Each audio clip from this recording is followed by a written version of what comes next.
Rachel Reeves is faced with a £50 billion black hole, and she wants to find a way to fill it. And I regret to inform you they will probably try to tax our corpses. Reeves accused of punishing families with inheritance tax raid that still won't fill Labour's black hole.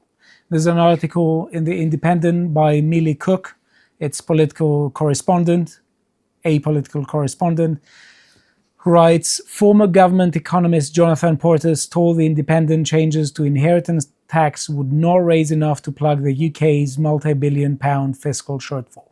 So they are already paving the ground for saying, rhetorically speaking, that it won't be enough. Right, so Rachel Reeves has been accused of coming for your family's future. Doesn't sound nice, it's not nice, but probably she will come.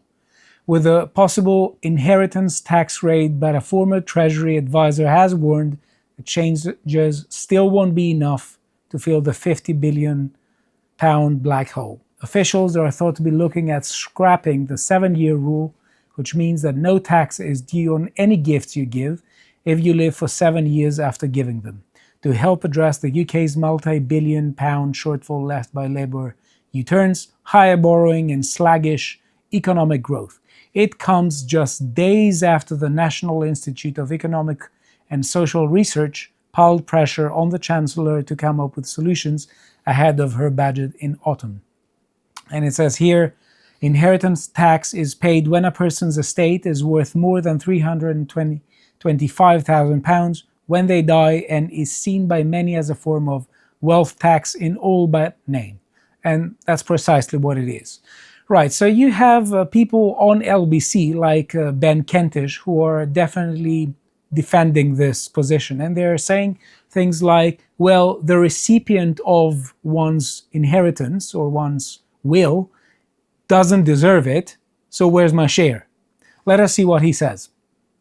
It's a tax on aspiration.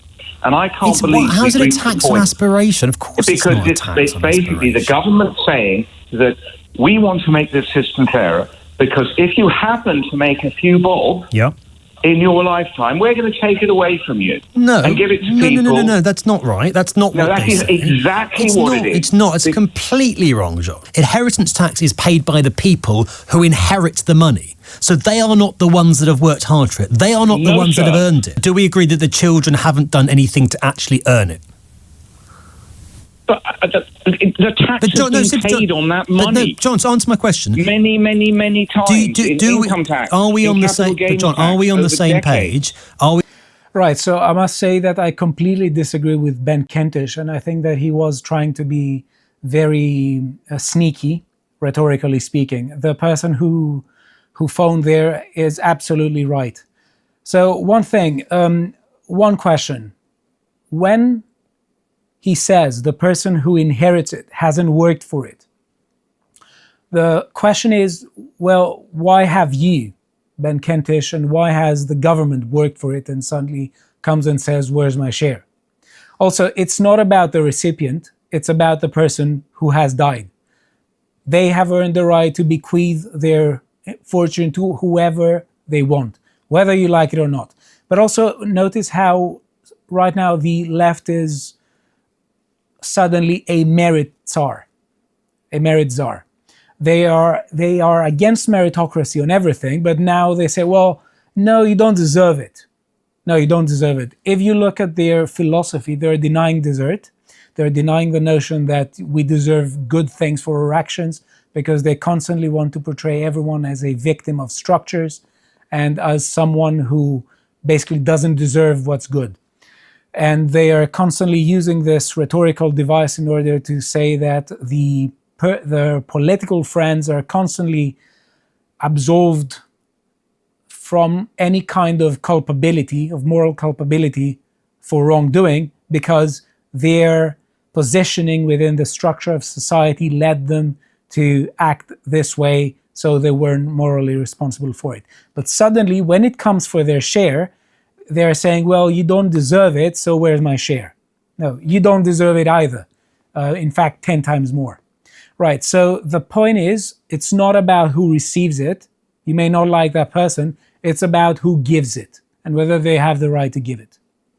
So it's not particularly nice. It's not good form when you're trying to be rhetorically sneaky with people who watch your show and phone you. Right, so let's see here. In Sweden, in 2004, the Swedish inheritance tax and gift tax was abolished. Why? Because essentially it's not a good, it's stupid, basically. There's no other way of saying it. If you are going to impose a very heavy a very heavy inheritance tax, effectively what you're going to do is you're going to have people who are going to go on spending manias, and they're not going to have a life where they're saving. And if to the degree that they invest, they are not going to invest with a sound mind. They're going to constantly fund business ventures without taking time to think about them, because no one wants to give you their money, Ben Kentish, and no one wants to work an entire life in order to give 40% of their fortune to the government. They want to give it to their family, and in fact, wanting to leave something behind for your family is one of the most noble things there is out there. Right, so what we have here is an article from the Institute of Economic Affairs by Anders Edsted. I hope I pronounced it correctly. Apologies if not.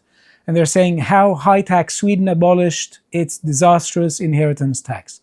And they're saying in 2004, the Swedish inheritance tax and the gift tax was abolished by a unanimous vote in the Riksdag.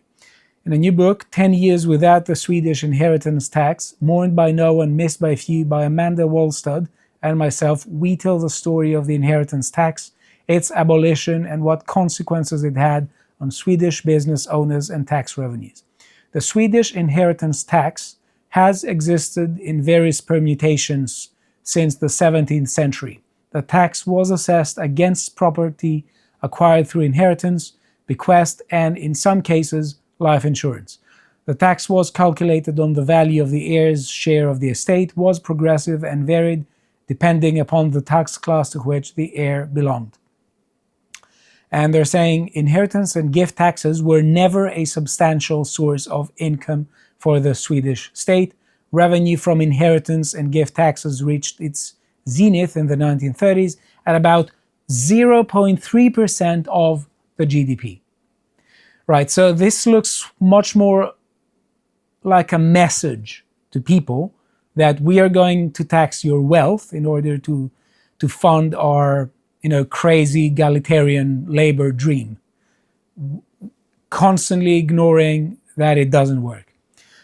And it says here, the classic example of the destructive impact of inheritance tax was the surviving spouse who could no longer afford to live in the heavily taxed family home because all assets were tied up in the property. Likewise, many families were forced to sell family homes and holiday cottages. Such cases were far from unusual, and even relatively low sums of tax due could cause tremendous personal harm. This may partly be because Swedes are, by international comparison, considered as having little readily available capital. The household savings rate is also low, perhaps due to high trust in collective welfare systems and social safety net. And as they're saying here, the major problem with inheritance tax arose in family businesses in connection with intergenerational succession. So this is incredibly destructive for family businesses, because if you, let's say, if someone in your family, knock on wood, dies and they leave you their business and it's worth more than £325,000, your business will probably be taxed and you're going to have a major issue. Right, and they say these problems had much more profound consequences upon society in general and the Swedish economy. The basis for taxation, even with the relief rules introduced on several occasions, specifically to lighten the burden on small and family businesses, often consisted of tied assets. And in 2002 and 2004 there, the Social Democrats, the Green Party, and the Left Party basically said, right, we need to revoke this. So it's not exactly, Javier Milei who did this, it's leftist parties. So this raises a question. If the Social Democrats, the Green Party, and the Left Party revoked it, what does this make Labour? Either they are very ignorant and very ideological, which is a possibility, they refuse to learn, or they are more left-wing than Social Democrats, let's say. Right. So I shall leave you make up your own mind. Thank you. And I shall end with a point by my very good friend, the middle-aged baby, who says inheritance tax is even worse than taxing gambling winnings. With gambling, the only one taking a risk, losing the bet, is the gambler. All money lost is theirs. Yet, if they win, the government sticks its hand out expecting a portion. Inheritance tax has already been taxed multiple times for various reasons when it was first earned. So it's not like it has already been taxed. It's disgusting.